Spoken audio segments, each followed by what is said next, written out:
Hey everyone, it's Ben Hardy here, and in today's video, I'm going to be going over some quick updates for the overall car market. This is mainly going to focus on the new car market, but I will be going over some updates on the used car market as well. As always, before we get into this video, if you want to save time and money the next time you purchase a car, link to my car buying guide in the description down below. Let's get into it.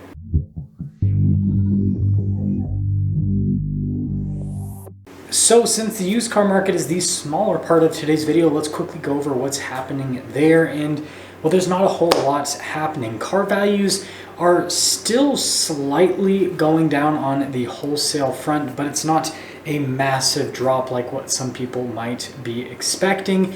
And so retail values with used cars are not really affected all that much. At this point, we will, see some weakness in the future.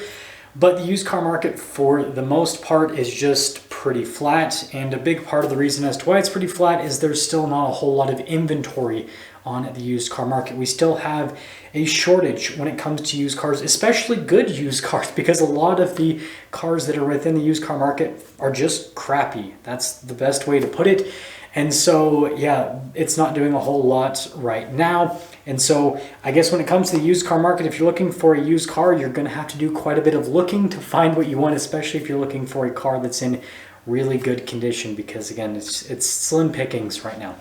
Now, when it comes to the new car market, this is where things are a little bit more interesting. This time of the year, you typically start to see a bit of a pickup when it comes to new car sales, right? A lot of dealerships will have quote unquote Black Friday deals, but they'll usually do those deals for the entirety of the month of November. And so there's a lot of advertising around that typically. And so you'll see a lot of people, purchasing cars in November because they're getting the end of the year deals. They're getting the Black Friday deals.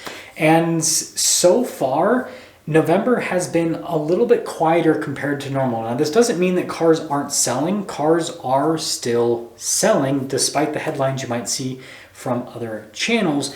But things are definitely slower than they typically are.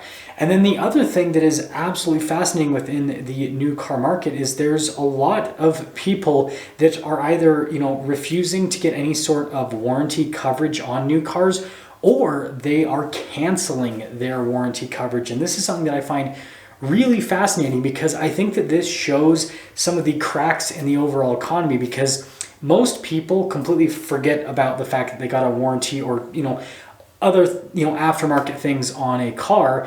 But if you have a situation where the economy is not doing so well, then people are going to cancel as many subscriptions as they can, right? And they're going to go and get refunded as much as they possibly can on all the things that they've purchased, right? If they can get refunded on something, they're going to get refunded on it. So the increase in people canceling their warranties and everything, I think that kind of shows, the overall state of the economy outside of the car market. But because of the slowing of sales and because of the slowing of things within the finance departments of, a lot of dealers, this is definitely causing a lot of tension within the car industry. Because again, you have to remember that the market that we're in today has already seen substantially lower profits compared to what we saw last year, because again, we don't have the crazy sky high car prices. And so with dealers having to discount cars a lot up front and not being able to make it up on the back end with car deals, with people being, a lot more tight with their money, again, it's definitely causing some weakness within the new car market. And so it'll be interesting to see what this does moving forward.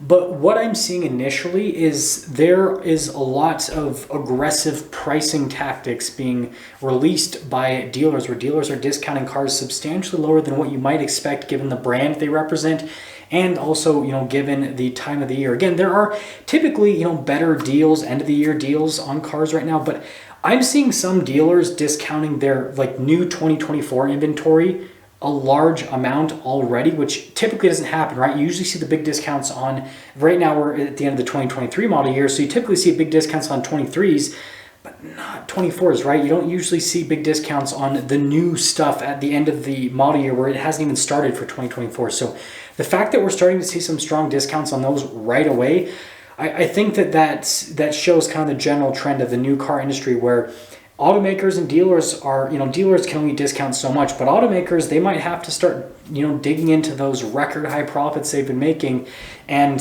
give consumers more discounts if they want to continue to push more volume. If they don't want to push more volume, if they want to just sell fewer cars and make more money per car, then, well, I guess they can do that as well. Anyways, let me know what you guys think about this situation. Let me know what your game plan is moving into, I guess, the end of the year buying season. Are you planning on buying, or are you going to wait because the deals just aren't good enough? I'll see ya.